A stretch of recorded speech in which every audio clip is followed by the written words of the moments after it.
Hello, this is Sonja from my Happy Space. Welcome back at my channel. Today we're going to draw the winner of who's winning the vouchers for ROETZ and this beautiful devotion, which I've done the unboxing and the giveaway video a few videos back. So you can go and check the unboxing, but unfortunately the competition will be over. So I'm going to do the drawing of the winners at the end. But please don't fast forward now. Listen or go through the video to see the entry. It's just going to be a fairly simple entry, but it's going to be a beautiful message. It is Jonah's prayer and his prayer of desperation in the belly of the whale. So I think there will be something wonderful to be learned from it. So I'm going to put you on fast forward and then we're going to do this entry.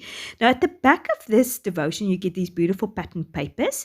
So I've seen a video of Paige Evans, a recent video, which he sort of tear papers in a sort of a triangular way and then she layers them on top of each other.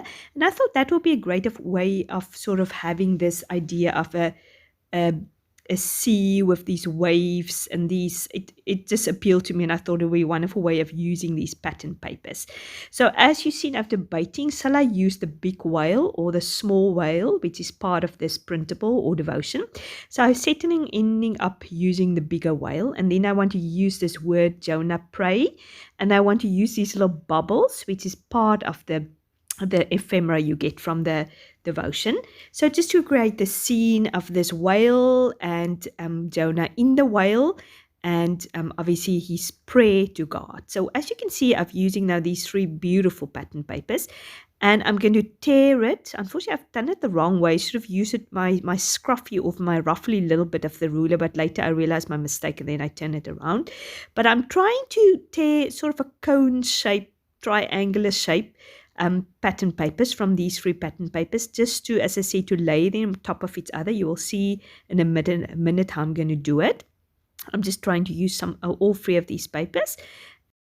So while you see me tearing these papers and put them on the page, playing a little around, trying to put them together like a puzzle, I will just talk about the passage we're looking at.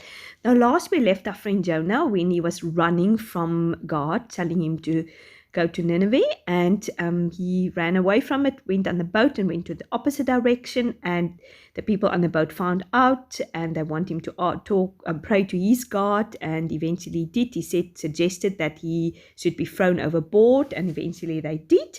And then it ended that it says God prepared a whale or a big fish for him. And then chapter 2 starts with Jonah's beautiful prayer. It says, then Jonah prayed to God. Out of the fish belly, he said, I called because of my affliction to God. He answered me. Out of the belly of Sheol, I cried. You heard my voice. For you threw me into the depths, into the heart of the seas. The flood was all around me. All your waves and your billows passed over me. I said, I've been banished from your sight. Yet I will look again towards your holy temple. And I just want to stop there for a moment. It's amazing to me. He's in this distress and affliction. He's out of the belly of the Sheol. It's almost a picture of he is in hell. I mean, it would have been hell, being surrounded, really being in the whale's belly. I think I would have gone out of my head. I really struggle with claustrophobia. So that despair and desperation you would have called. But then I love that the moment there's but or yet, it says yet I will look again towards your holy temple. So he's putting his hope on God, the holy temple. He's fixing his eyes on Jesus. The water surrounded me, even to the soul. The deep was around me. The weeds were wrapped around my head. Then I'm going to jump over to verse 7. When my soul fainted within me, I remember God. My prayer came into you, into your holy temple. Then verse 9. But I will sacrifice to you with the voice of thanksgiving. I will pay that which I vowed. Salvation belongs to God. And it's amazing that he already talk about thanksgiving and not talking already about salvation that belongs to God. And then it says in verse 10, God spoke to the fish and he vomited out Jonah on dry land. And that is just to me amazing. Yes, that during this time of absolutely hardship, Jonah committed his way to the Lord and talked to God and said, God, you are my salvation. My hope and my rescue lies with you. And this passage always also reminded me of Psalm 139 and verse 9. It says, if I take the wings of the morning and dwell in the uttermost parts of the sea, even there your hand shall lead me. And it's just interesting. Jonah was in the uttermost part of the sea, and even God's hand led him there or lead him there. And it says 11, verse 11, if I say, surely the darkness shall cover me, and the light about me be night. Even the darkness is not dark to you. The night is bright as day, for darkness is as light with you. And it's just interesting, yeah, with God, darkness is light. No darkness can be so dark that God cannot be in there and he can create light in it. Even if you are covered inside of a whale of a belly of a whale, if you feel like this is such a dark place, I'm feeling so dark and downcast today, God is there. He is there. To him, that situation is light. To him, in this darkness, there is light, because he is light. As we know, he's the light of the world. So yeah, that's just a beautiful way how these two passages correspond. They emphasize each other, this chapter 2 of Jonah and Psalm 139. So I hope it's a word of encouragement to you. In the meantime, as you've seen, I've put the patterns on. I've put that pray to God Jonah with the word feti and the alpha letters, which was part of the devotion. And I've put the little bubbles on there, just to a little bit of fun. I don't know if I put the whale upside down or if I put it in the right way. And yeah, so I hope you enjoyed this entry. We're going to do the draw of the winner now. Good luck to everyone. Thank you very much for entering again.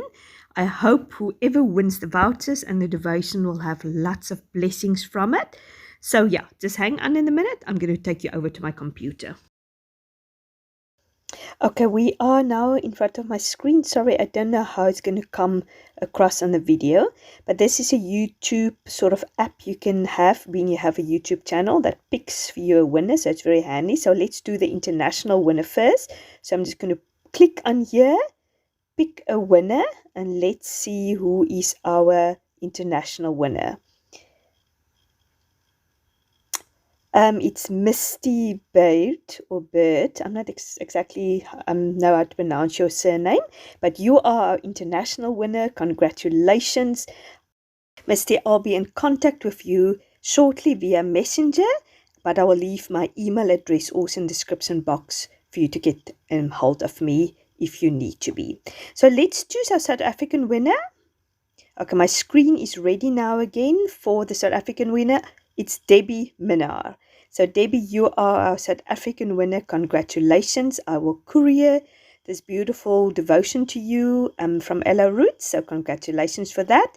And Mr. you are our international winner. You will get our $15, more or less $15 of printables. Thank you very much for everybody who entered. I appreciate it very much. I hope to do something like that very soon. I appreciate each one of you, all your comments. It was lovely to go through them and see why you are inspired by which Bible character. So please go and read. Everybody can read everybody's comments. It was very, very good to read it. You must have a fantastic weekend. Hope to see you soon. Bye-bye.